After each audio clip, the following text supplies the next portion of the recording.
大家好，歡迎收睇太陽能報章及出版社今集影片。今次內容同 33X 有關。數碼港巴士總站去北角，原本可以小巴69號，但係小巴公司又縮減咗佢嘅服務，變成早上路線。而家城巴 33X 提升咗做全日服務，咁我哋就可以搭 33X 去北角啦。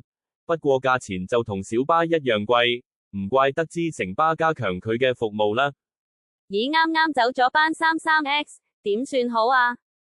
隔離有架424可以去到北角㗎，仲平啲呢，快啲上車。如果唔係下午繁忙時間點算好啊？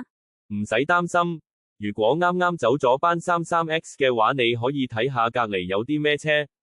轉車嘅方法有時可以平過 33X 㗎。第一係 30X。可以比 33X 更快抵達山道天橋，你哋可以搭 30X 去中環交易廣場落車，記得落車嘅時候拍卡，先有分段收費啊。可以喺交易廣場轉乘2號，不過班次疏落，或者行去怡和大廈轉乘18號去北角。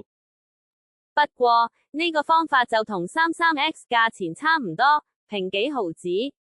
當然仲有第二個方法，就係上呢一架去赤柱嘅73喺去香港仔業餘大廈，落車記得拍卡，去等38號、42號、77號，3架車都去北角，平過 33X 好多，而且喺交通暢通嘅情況下速度都唔算慢。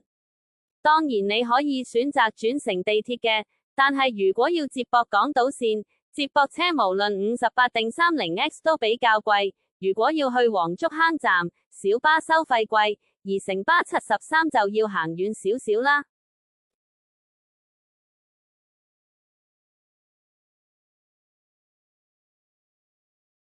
城巴 33X 歷史 33X 開辦時係早上單程往西灣河的，目的係透過利用中環灣仔繞道，避開鄉隧早上塞車，提供南區西部特快往港島北角以東嘅新服務。2023年增設回程，本年更提升至每天全日服務，加強服務誘因。城巴近年一直削減南區巴士服務，難得一見有南區路線提升服務，上一次是 30X 延長至金鐘。不過如果我哋留意下 30X 延長後全程加咗價， 33X 全程收費都係非常貴，跟足小巴69。同樣由南區開往東區的特快線 77X 只收 9.7 港元， 33X 貴 49%。 你可以說 33X 經中環灣仔繞道所以貴，可是分段收費比過海路線970還要貴。北角轉乘優惠是城巴自11月推出的，供來往南區與柴灣、九龍灣、馬鞍山的乘客使用。轉 8X 的優惠顯然按780788轉 30X 的總車費而定。不過788比 8X 班次頻密，而 8X 在北角大機會滿座，來往柴灣道可乘780轉 30X。馬鞍山，我睇法係970轉87D 平好多，快好多。